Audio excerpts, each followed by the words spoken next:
사도신경으로 신앙 고백하시겠습니다. 나는 전능하신 아버지 하나님 천지의 창조주를 믿습니다. 나는 그의 유일하신 아들 우리 주 예수 그리스도를 믿습니다. 그는 성령으로 잉태되어 동정녀 마리아에게서 나시고 본디오 빌라도에게 고난을 받아 십자가에 못 박혀 죽으시고 장사된 지 사흘 만에 죽은 자 가운데서 다시 살아나셨으며 하늘에 오르시어 전능하신 아버지 하나님 우편에 앉아 계시다가 거기로부터 살아있는 자와 죽은 자를 심판하러 오십니다. 나는 성령을 믿으며 거룩한 공교회와 성도의 교제와 죄를 용서받는 것과 몸의 부활과 영생을 믿습니다. 아멘. 우리 찬송가 88장 찬송 하나님께 드리겠습니다. 88장입니다.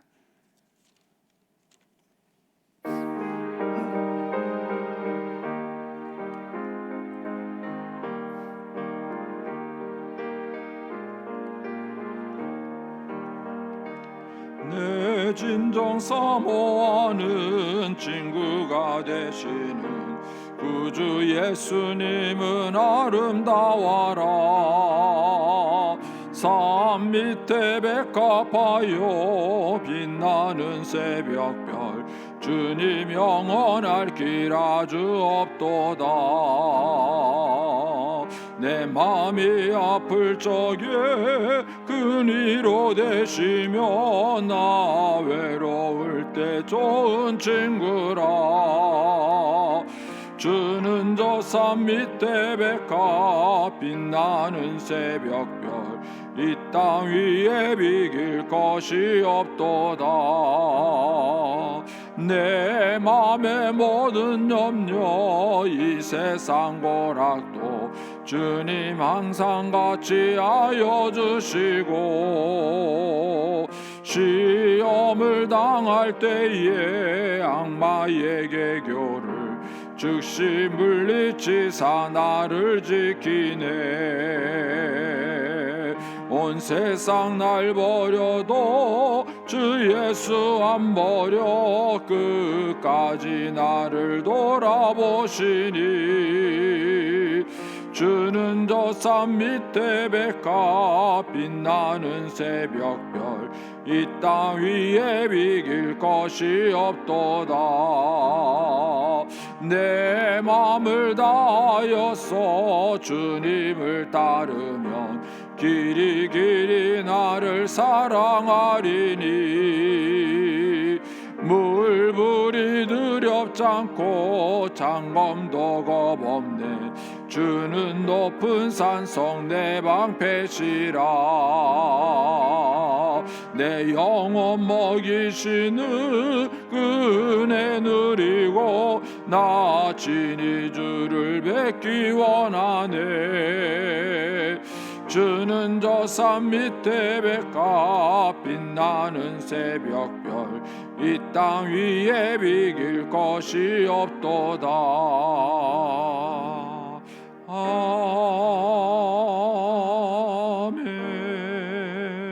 아멘. 기도하겠습니다. 좋으신 아버지 하나님 은혜를 감사합니다. 지난 간밤에도 저희들을 주님 품 안에서 편히 쉬게 해주시고 또 이 새벽에도 저희들을 주 앞에 불러주심을 감사합니다. 물을 떠난 고기가 살 수 없음과 같이 저희가 주 없이는 살 수 없음을 고백합니다.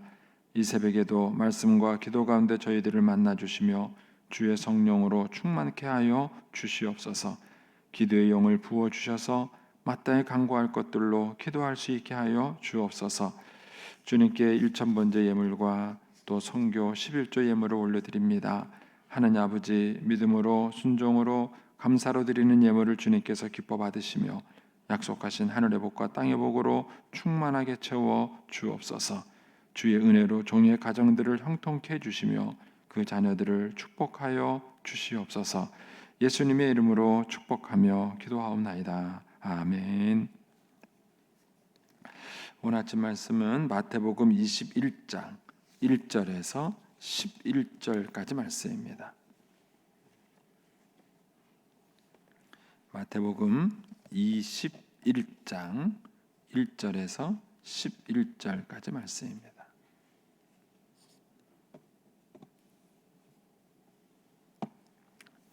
같이 봉독하겠습니다. 그들이 예루살렘에 가까이 가서 감난셋 벳바가에 이르렀을 때에 예수께서 두 제자를 보내시며 이르시되 너희는 맞은편 마을로 가라. 그리하면 곧 매인 나귀와 나귀 새끼가 함께 있는 것을 보리니 풀어 내게로 끌고 오라. 만일 누가 무슨 말을 하거든 주가 쓰시겠다 하라. 그리하면 즉시 보내리라 하시니 이는 선지자를 통하여 하신 말씀을 이루려 하심이라. 일러스되 시온의 딸에게 이르기를 내 왕이 내게 임하나니 겸손하여 나귀 곧 멍에 매는 짐승의 새끼를 탔도다 하라 하였느니라. 제자들이 가서 예수께서 명하신 대로 하여 나귀와 나귀 새끼를 끌고 와서 자기들의 겉옷을 그 위에 얹음에 예수께서 그 위에 타시니 무리의 대다수는 그들의 겉옷을 길에 펴고 다른 이들은 나뭇가지를 베어 길에 펴고 앞에서 가고 뒤에서 따르는 무리가 소리 높여 이르되 호산나 다윗의 자손이여 찬송하리로다. 주의 이름으로 오시는 이여 가장 높은 곳에서 호산나 하더라.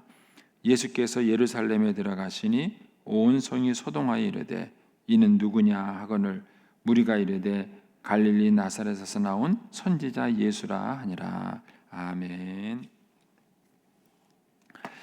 이 새벽에도 주의 은혜와 축복이 함께 하시기를 축원합니다. 오늘 말씀은 이제 소위 말하는 이제 종려주일이라고 불리우는 날 예수님이 예루살렘 입성하시는 사건입니다. 우리가 이제 종려주일이 이제 고난주간 다음에 일단 사순절 다음에 나타나기 때문에 이제 이 종려주일 되면 이제 이 말씀을 많이 접하게 되는 말씀이죠. 이제 이 말 예수님께서는 그 예루살렘을 공생의 기간 동안에 이제 3번 올라가십니다. 이제 그 이전에도 이제 예수님께서는 이렇게 유월절을 지키러 그 성전에 가셨던 것으로 이제 우리가 이제 추정이 돼요. 예수님의 그 30년 생애에 대한 얘기가 자세히 나와 있지 않지만 예수님께서 그 12살 때 이제 그 예루살렘에 올라가신 걸 보면 이스라엘 그 백성들은 그 절기 때마다 이제 예루살렘에 가서 제사를 드리도록 돼 있기 때문에 아마 이제 그런 풍습을 따라서 예수님도 이제 매년 올라가셨을 겁니다. 근데 특히 이제 공생애를 그 사역하시는 동안에도 보면 예수님께서 매번 이 명절 때마다 예루살렘에 올라가셨어요. 그런데 이제 2번은 조용히 올라가십니다. 그러니까는 다른 사람에게 알려지지 않게 아주 굉장히 그 은밀하게 올라가셔요. 그런데 이제 여기 오늘 본문에 나타나는 이제 예수님의 마지막 생애가 되는 때에는 굉장히 화려하게 예수님께서 이제 이제 예루살렘에 입성하는 것을 보게 됩니다. 여기 보면 이제 많은 무리들이 예수님을 환영하러 나오죠. 그래서 이제 막 호산나 하고 예수님을 환영하는 소리에다가 막 길거리에다가 막 옷도 깔고 이제 여기 말하는 이제 여기는 나뭇가지라고 되어 있는데 이제 그 종려나무 가지죠. 그 종려나무 가지를 거기에 쫙 깔아서 막 대대적인 그런 이제 환영 행사를 하면서 나타나는 사건이 이제 여기에 기록이 되어 있습니다. 이 기록이 복음서에 다 기록이 되어 있어요. 그러니까 이 기록이 왜 중요할까 하는 것이죠. 이 사건이 왜 중요할까? 이 사건이 갖고 있는 중요한 의미가 있기 때문에 이것을 이제 복음서에서 다 소개를 하고 있는 것입니다. 먼저 이제 기억할 것은 예수님께서 이제 1절부터 3절에는 이제 그 준비를 하셔요. 이제 여기 행차할 준비를 의도적으로 예수님이 하십니다. 다른 것들은 우발적으로 일어나는 것들이 많죠.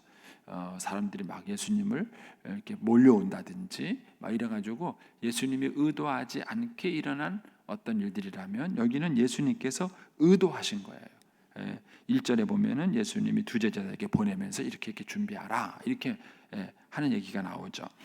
그리고 이제 4절, 5절에는 이 예수님의 행동을 설명하는 마태의 설명이 나오는 거예요.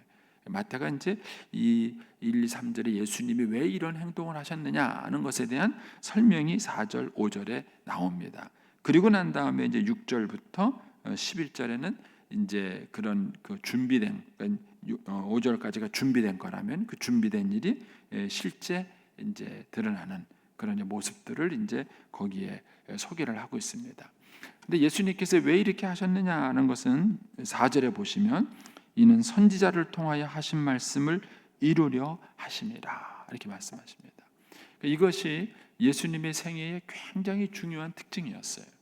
그러니까 예수님은 어떤 일을 행동을 하실 때 하나님이 그렇게 구약 성경에서 선지자를 통해서 하신 말씀을 이루기 위해서 하셨던 것들을 우리가 이 마태복음을 보면서 알 수 있습니다. 이것은 그 예수님의 인생의 로드맵이 하나님의 말씀이었다는 거예요. 여러분의 인생의 로드맵은 뭐세요? 로드맵이라는 것은 마치 뭐라 그러냐면 그림으로 말하면은 밑그림과 같은 거예요. 누가 이제 그림을 그려놓은 것을 쭉 따라서 그리는 거죠. 인생의 로드맵이 없이 산다는 얘기는 그냥 아무 생각 없이 사시는 거죠. 그냥 아무 생각 없이 그냥 살다가 그냥 즉흥적으로 살다가 가는 거라면, 로드맵이 있다면은 계획을 갖는 거예요. 내가 올해는 뭐 하고 내년에는 뭐 하고 후년에는 뭐 해서 내가 이런 목표를 가지고 내가 이런 걸 이루기를 원한다. 이런 어떤 그 로드맵을 가지고 살아가는 것입니다. 그런데 예수님은 그 로드맵이 뭐였냐면은 하나님의 말씀이었어요. 그 하나님의 말씀이 예수님의 인생의 로드맵이었기 때문에 그것에 따라서 예수님은 어떤 일을 하기도 하고 어떤 일을 하지 않기도 하셨어요. 그리고 이렇게 사셨던 예수님의 마지막 모습이 뭐였냐면은 다 이루었다 하는 것입니다. 다 이루었다는 것입니다. 그러니까 저와 여러분에게도 인생을 사는 이런 로드맵이 필요해요. 근데 그 로드맵을 우리는 무엇으로 갖고 있느냐는 것이죠. 우리 어르신들 같은 경우는 이제 나이가 들고 이제 은퇴할 때가 다가오고 그러면은 사람들이 로드맵을 가지려 그래요. 근데 기본적인 로드맵은 뭐죠?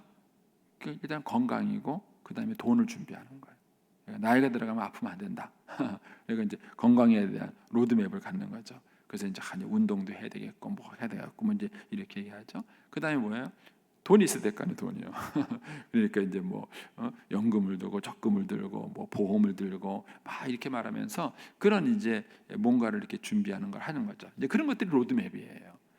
근데 그런 것들을 갖게 되는 그 로드맵을 갖게 되는 그 나름대로의 기준이 뭔가 하는 거예요. 그러니까 예수님에게 있어서 그 기준이 뭐였냐면은 하나님의 말씀이셨어요. 그 말씀에 따른 로드맵을 따라서 예수님 가셨어요. 그래서 심지어는 우리가 가상칠언이라고 하죠. 예수님께서 십자가에 죽으시면서 하신 말씀까지도 성경에 다 있는 말씀인 거예요. 그래서 예수님은 철저한 그 로드맵을 따라서 인생을 사셨던 것을 봅니다. 저도 이제 부족한 점은 참 많았었지만은 다른 것보다도 이 목회 길을 걷는 것과 그 다음에 이제 가정을 세워가는 데 있어서는 하나님이 저에게 참 많은 은혜를 주셨어요. 그래서 조금 젊었을 때부터 좋은 선배들을 만나가지고 제가 이 어떤 로드맵을 그릴 수 있는 그런 이제 일들이 있었습니다. 물론 다 그런 건 아닙니다. 이제 어떤 것들은 저도 뭐 똑같이 막 그냥 부딪혀가면서 그렇게 살아온 부분도 있었지만 어떤 부분들은 좋은 선배를 만나서 잘 훈련받고 좋은 로드맵을 가질 수 있었던 것들이 있었어요. 그런 것들이 인생에서 얼마나 큰 힘이 되는지 몰라요. 제가 이제 조금 힘들고 어려웠던 시절에 제가 이제 바나바 훈련을 가서 이한철 목사님을 만났어요. 만났는데 이한철 목사님은 본인이 이제 평생 동안 고민하면서 이제 그 만들어 놓은 훈련이 바나바 훈련의 콘텐츠예요. 근데 이제 거기에 많은 선교사님들이나 이제 목회자나 또는 사모님들이 이제 거기 와서 이제 훈련을 받으면서 많은 분들이 회복이 돼요. 근데 이제 그런 그 회복 가운데 하나가 뭐냐면은 그 속에서 로드맵을 찾는 거예요. 인생과 삶에 대한 로드맵을 찾는 거예요. 다시 한번 내 삶을 돌아보고 그리고 내가 어떻게 살아야 할 것인가 이런 것에 대한 그런 어떤 그 로드맵을 찾는데 그것이 굉장히 큰 도움이 되는 겁니다. 그래서 우리가 내 인생을 살아가는 데 있어서 어떤 로드맵을 갖느냐 하는 것이 중요하고 또 부모된 이들이 자녀들에게 해줘야 될 일 중에 하나도 이 부분이에요. 부모님들의 삶의 그런 많은 경륜과 그리고 하나님의 말씀에 대한 지식과 이 두 가지가 융합이 됐을 때 자녀들에게 보여줄 수 있는 것이 뭐냐면은 그 자녀들이 따라갈 만한 로드맵이에요. 어제도 이제 제가 이제 이사 예배를 드리면서 이제 그런 얘기를 해드렸어요. 가정이라고 말했을 때, 집이라고 말했을 때 눈에 보이는 집과 눈에 보이지 않는 집이 있어요. 근데 이제 부모들은 보통 눈에 보이는 집을 잘 갖고 있다가 자녀들에게 주려 그래요. 근데 이제 그거는 갈등이 생겨요. 왜냐하면 눈에 보이는 집은 제한돼 있잖아요. 눈에 보이는 집은 하나인데 자녀는 10명이에요. 그러면 이제 그 눈에 보이는 집을 10개로 쪼개야 됩니다. 10개로 쪼개야 갈등이 없겠죠. 그런데 눈에 보이지 않는 집이 있어요. 눈에 보이지 않는 집이 있는데 이 눈에 보이지 않는 집은 자녀가 10명이라도 10명에게 다 줄 수 있어요. 다 줄 수 있어요. 그리고 다 줘도 뭐 모자라지 않아요. 부모님이 가정이라는 게 어떤 것이냐라는 것에 대해서 눈에 보이지 않는 집을 잘 만들 수 있어요. 그 잘 만들어 놓으면 그걸 자녀들이 보고 배우는 거예요. 그리고 그 부모님이 세우는 그 가정의 모델을 자녀들이 가져가는 것이 가정에 대한 로드맵이에요.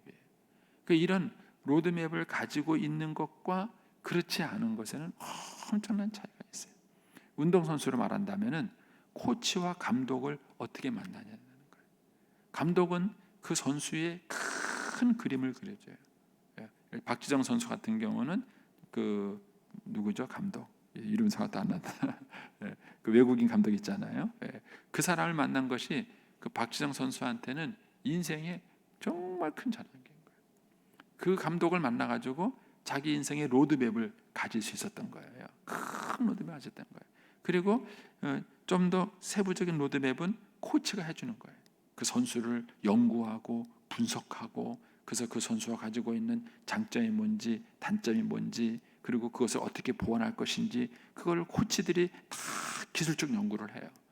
그리고 그 기술적 연구를 해가지고는 이 선수는 뭐 지구력이 떨어진다. 이 선수는 뭐 체력이 떨어진다. 이런 것들을 다 분석을 해서 그러면은 이런 것들을 보강하기 위해서는 어떤 훈련 그런 로드맵을 만들 것인가.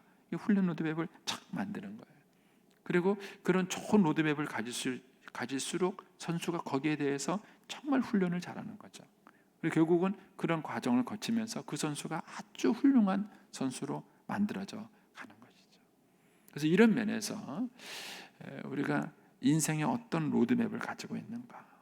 우리 어르신들도 내가 내 인생의 후반전, 이 노년기에 어떤 로드맵을 가지고 있는가. 그냥 하루하루를 그냥 살아가는 것인가. 그냥 오늘도 숨을 쉬니까 그냥 살아가는 그런 삶을 살아가는 것인가.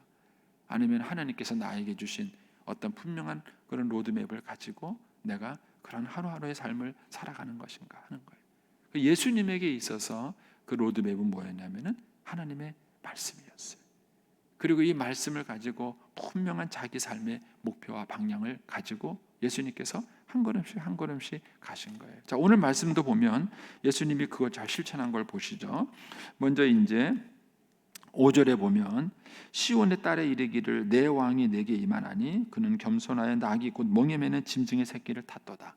이 예언의 말씀을 따라서 예수님이 실천을 하신 거예요. 그래서 이제 1절에 가면 그들이 예루살렘 가까이에서 지금 예수님은 여리고에서 출발해서 예루살렘으로 가고 있어요. 여러분들 이제 성지순례를 가면 이 배경이 공간이 머릿속에 착 들어오세요. 우리가 통성경 공부하잖아요. 그래서 시간과 장소와 사람을 통으로 보자 그러잖아요. 근데 이거를 이제 가시면 이제 느껴져요. 여리고에서 쫙 올라갔을 때 제일 먼저 만나는 산이 감람산이에요. 감람산. 그 감람산 아래쪽에 있는 동네가 벳세다라는 동네예요. 근데 예수님이 그 동네 어귀에 딱 오신 거예요. 오셔갖고는 제자 2명을 먼저 탁 보내면서 야, 너 가서 나귀 새끼를 풀어갖고 와 이렇게 얘기를 하는 거예요.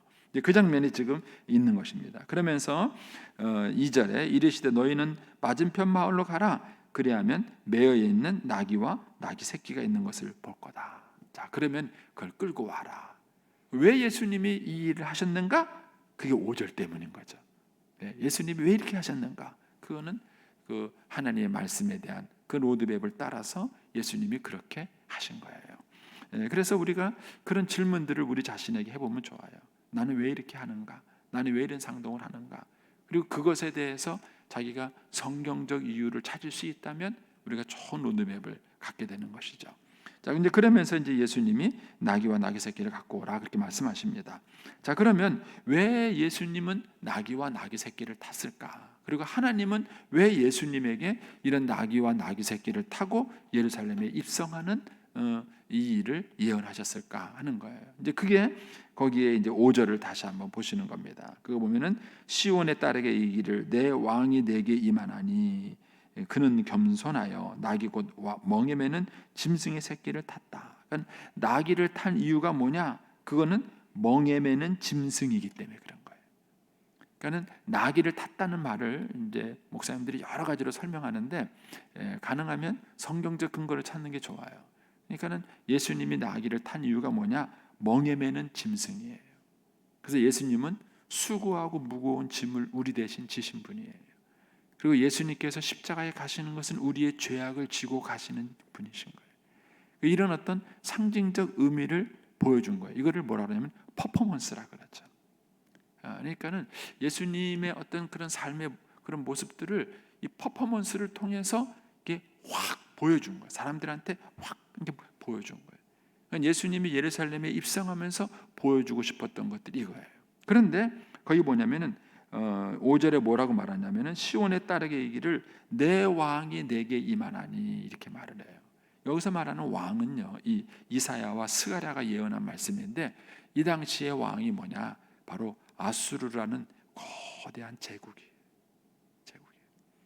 여러분, 여러분들이 그 페르시아 전쟁 뭐 이런 그 고대사를 혹시 보면 그 왕이 갖고 있는 그 위엄과 행차라는 것은 어마어마합니다.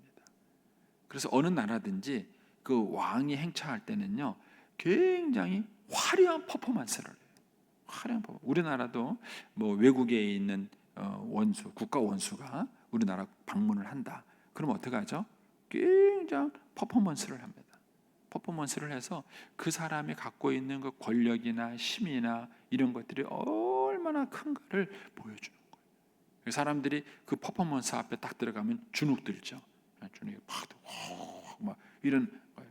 그런 퍼포먼스를 해주는 거예요. 그런데 예수님은 왕은 왕이세요.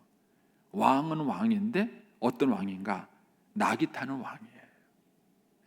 이거는 예수님이 평상시에 하신 말씀과 어울리는 거예요. 내가 온 것은, 인자가 온 것은 섬김을 받으려 함이라, 섬기려 하고 자기 목숨을 많은 사람의 대속물로 주려 함이라.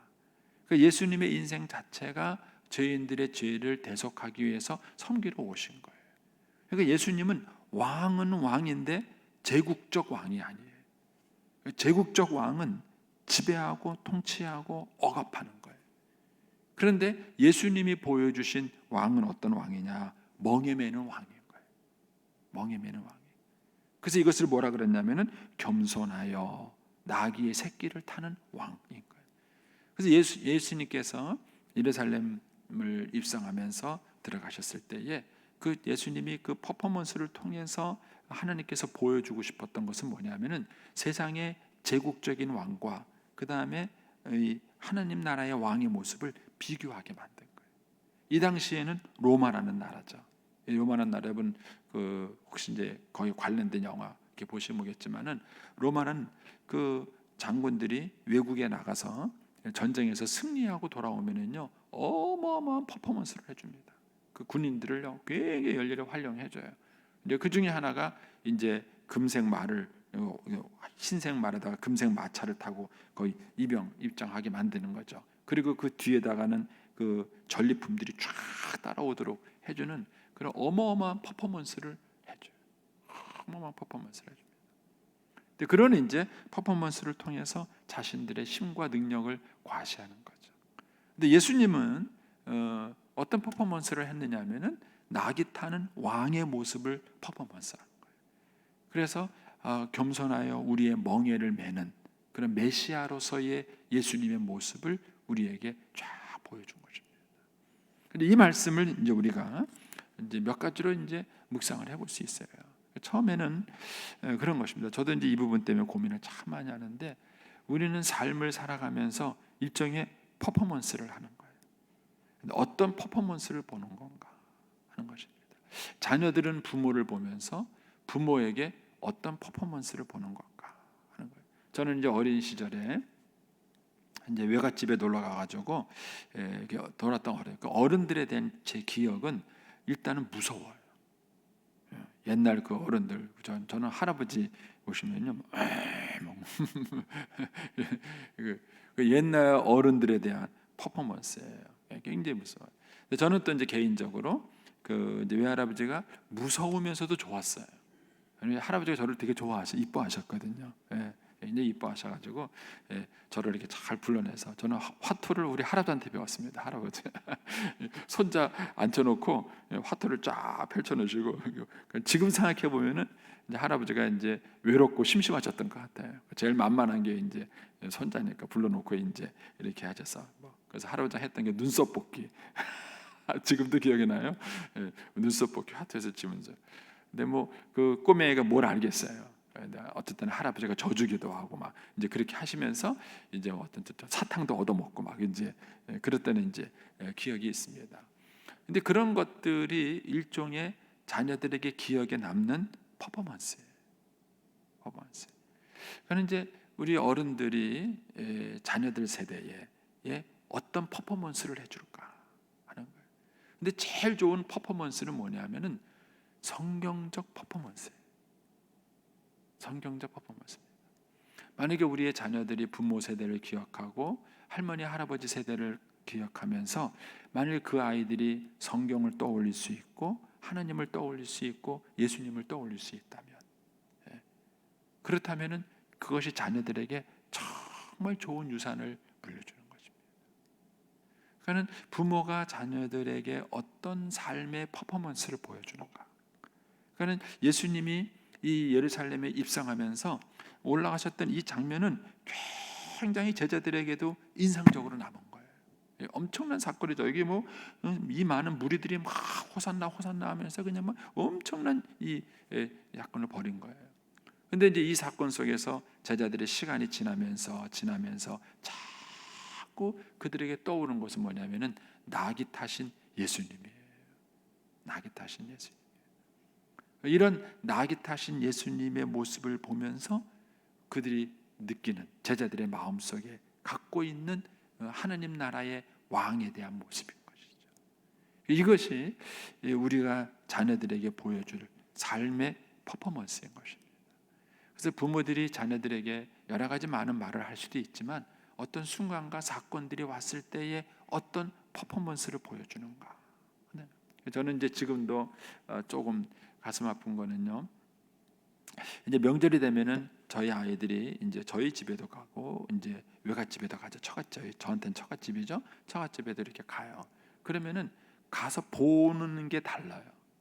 우리 아이들이. 그런데 우리 아이들이 저희 어머님보다 장모님을 더 좋아해요.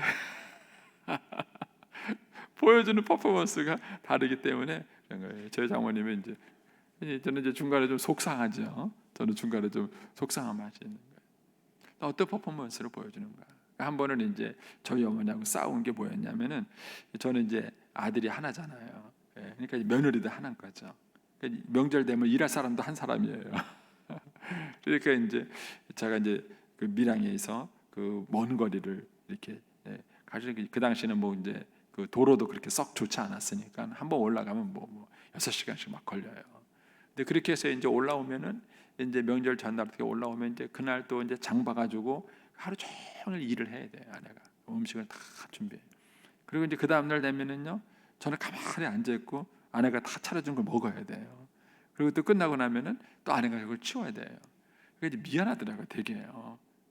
그래서 이제 설거지라도 해주려고 딱 일어나는데 난리가 났습니다. 우리 어머님이 이까짓 게 뭐 얼마나 된다고 이러면서 막 그냥 우리 어머니 부엌에 들어오시는 바람에 완전히 그날 명절 분위기는 박살났습니다.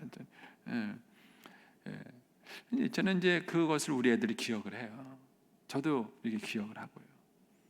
그때 어떤 어른들이 어떤 퍼포먼스를 보여주는가? 근데 그 퍼포먼스가 말씀을 따른 퍼포먼스인가 하는 거예요. 그래서 우리 자녀들이 그걸 기억을 했을 때에 우리 할아버지가 우리 할머니가 이렇게 하느님 말씀을 따라서 이렇게 했다는 이 퍼포먼스의 강한 인상이 우리 자녀들에게 남는 거예요. 그리고 할머니 할아버지가 천국 가신 다음에도 그들이 할머니 할아버지를 기억해서 모여서 예배를 드리고 그렇게 했을 때 그들에게 기억이 나는 할머니 할아버지들의 삶의 퍼포먼스가 뭘까 하는 거예요. 퍼포먼스가.